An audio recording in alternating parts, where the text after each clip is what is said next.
Gentleman from Idaho is recognized for 3 minutes. Thank you, Mr. Speaker, and thank you, Chairman Cole. I'm pleased to begin consideration of H.R.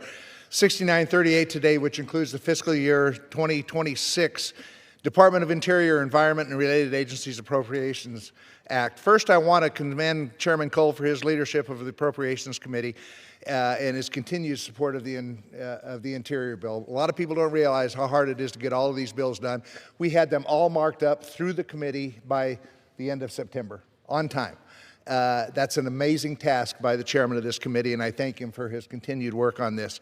I also want to thank Ranking Member Pingree for her partnership, as well as Ranking Member DeLauro and the subcommittee members for their work on this bill. The fiscal year 2026 Interior and Related Agencies bill provides $38.6 billion in total non-defense discretionary funding, reducing spending from the fiscal year 2025 by $1.9 billion. This legislation prioritizes critical needs and addresses specific concerns brought to my attention through more than 8,000 member requests.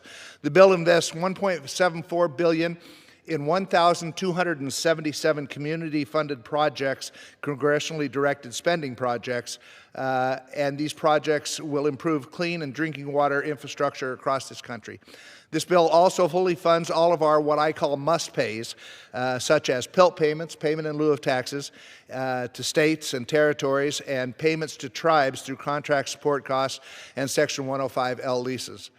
This bill eliminates waste and restores fiscal responsibility, prioritizes unleashing American energy, and protects public lands and access to those lands. It bolsters national security and public safety by reducing our reliance on foreign countries for energy and mineral resources, and by increasing law enforcement funding for our land management agencies and for our tribes. It protects our communities, fully funds the wildfire fighter pay to support wildland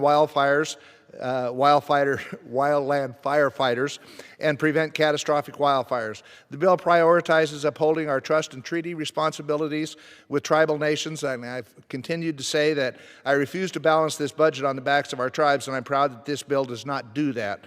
The bill increases support for public safety and justice through Indian country and provides over $8 billion to Indian health services for key health care programs, prioritizing federal investment where it is needed.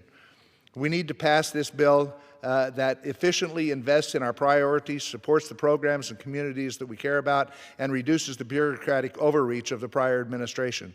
This bill does just that, and it makes sensible cuts across 28 bureaus and agencies, and closing one agency that has completed its mission. Thoughtful cuts were made to the Department of Interior, resulting in nearly a 2% reduction in the top line. EPA is cut by nearly 4%. Renewable energy is cut by $34 million. Gentleman is recognized for additional 30 seconds. Thank you, Chairman. While providing targeted increases that preserve our nation's natural heritage and ensure sustainable and fiscally responsible future. Passage of these bills will send a strong message that Congress is determined to return to regular order and deliver results for our districts. Mr. Speaker, this bill works to ensure our priority programs receive funding without any poison pills, and we had to make some tough decisions, but I'm proud that this bipartisan, bicameral bill that both parties and chambers see as a benefit to the American people, and I urge its adoption, and I yield back the balance of my time. Gentleman yields back. Gentleman from Oklahoma reserves. Gentlelady